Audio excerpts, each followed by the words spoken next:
Hey, I am currently live on multiple channels right now, so wherever you're tuning in from, thank you for spending your time with me today.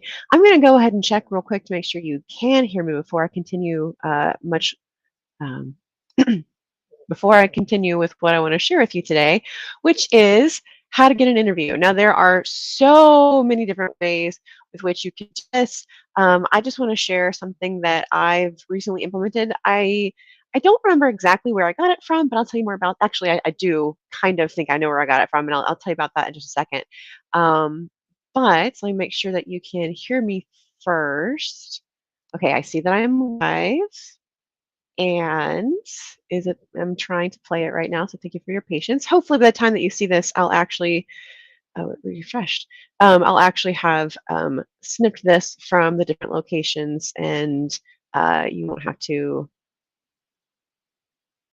That's strange.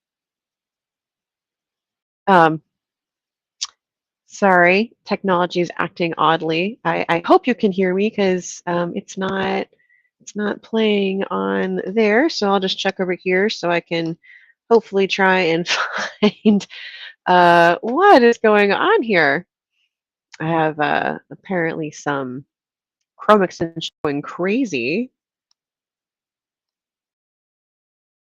Oh my goodness gracious.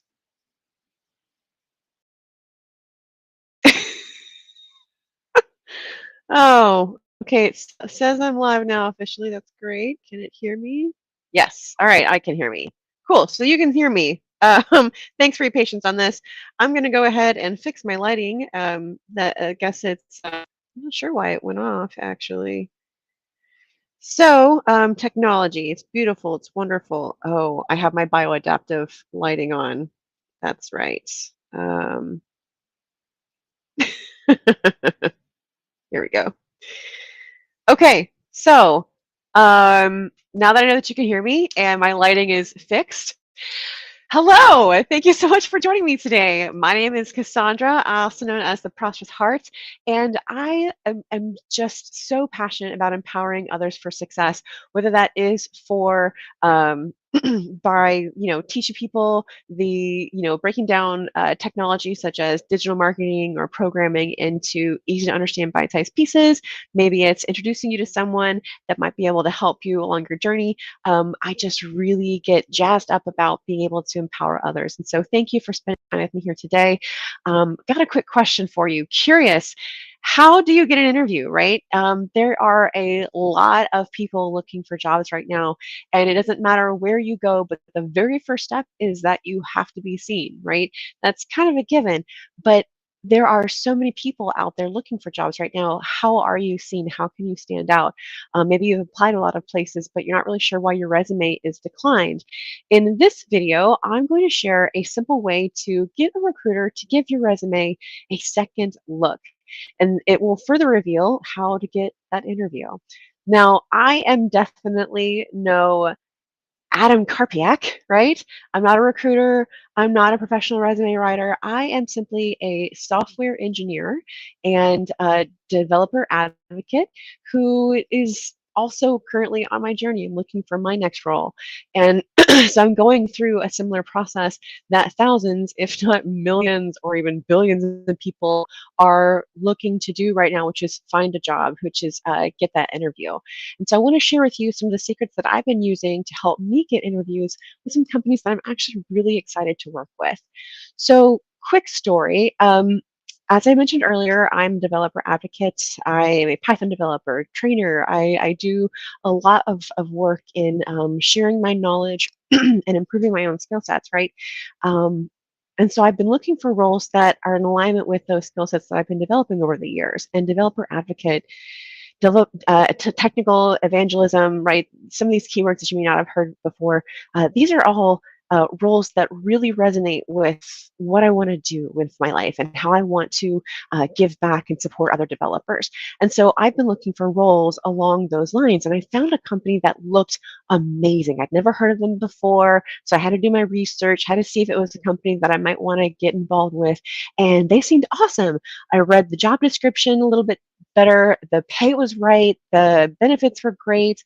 Just it was amazing. I was like, this is written for me. The skill set, what they're looking for, this is great. So I applied through LinkedIn. I don't, if you didn't know this, there's like an amazing search that you can actually do through like salaries, and it's just great. I'll do a training on it if you're interested. But I went through LinkedIn job search and did the easy apply because that was what was the option. And with easy apply, you have the ability to like store your resume and have one that's sent out to all the companies that you want to apply to. Now, many recruiters say you should tailor it to each company, which I totally agree with. But if you have, if you're just trying to do massive ones and you have one that's like in general, here are all the highlights and still fit in like whatever all the recruiters tell you to do, then you can do it that way, which is why it's easy apply. It's supposed to be easy. So I applied. I filled out whatever information they asked for, and I don't remember exactly how long it took to get a response, but I saw that it was opened, and sometime later, I saw that I was declined even an interview, and I was shocked. I was like, this looked like it was written for me. This is, my background is exactly what it seems like they're looking for. Oh, well, I guess, and I was just kind of bummed about it, but I kept looking for other roles, right? I didn't let that stop me. But it really, something that a mentor of mine, I'm sure has said, and I've actually talked with her recently, so I know that she said it. But Lauren Hassan, she is the creator of Developer, if you haven't heard about it. Anyway, she promotes some amazing information about how to get hired, about how to negotiate your salary, and things like that.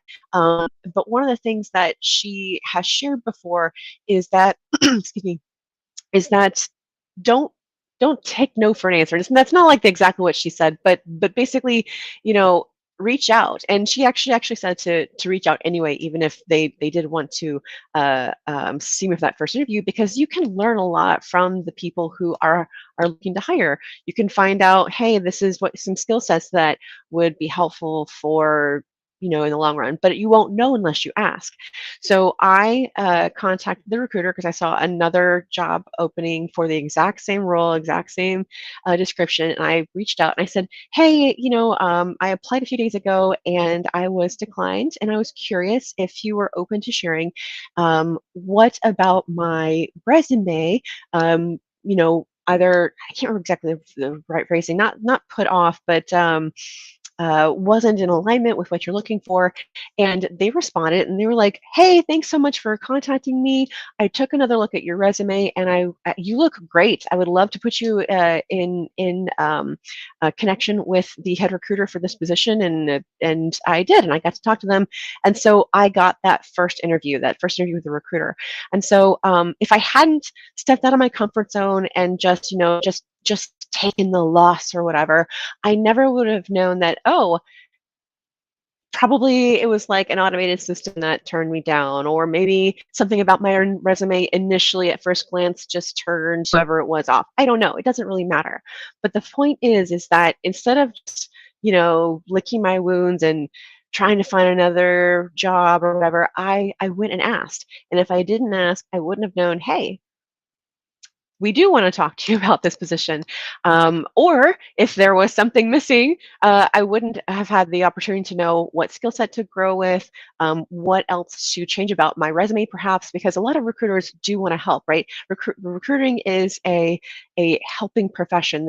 Yes, they get paid to help people find work, but they get paid to help people find work. So if they can connect with you, create that connection, create that relationship with you, and tell you, hey, here's how to improve your resume, when they next find a role that would be in alignment with what you're looking for, then you've kind of made that again, that relationship, that connection, so you can then reach out when you're looking, or vice versa.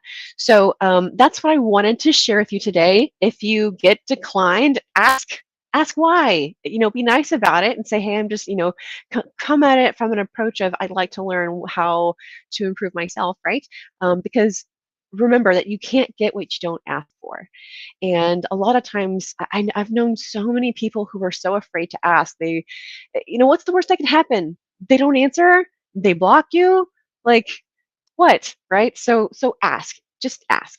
You never know if you're going to get that second glance at your resume, which is the first step to getting that interview.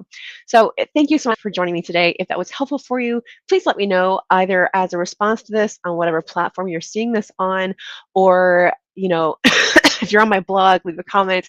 But be sure to check out my blog, which is prosperousheart.com right here for more tips like this. Again, I am passionate about empowering people just like you for success, whether it's sharing tips like this on what I'm learning in my journey, or breaking down technology into easy to understand bite-sized pieces. I want to help and share my knowledge to maybe help you jump over a learning curve and get you to where you want to be faster. So if you would like to, excuse me, learn how to work with me as a client or a student, then be sure to check out the Contact Me section on my site, resume.processheart.com. And yeah, so let's connect. Thank you again so much for being here today. I really appreciate your time. You could have been anywhere else. And so I appreciate you spending your time and energy here. So that's it. Thank you so much. Have a wonderful and prosperous rest of your day.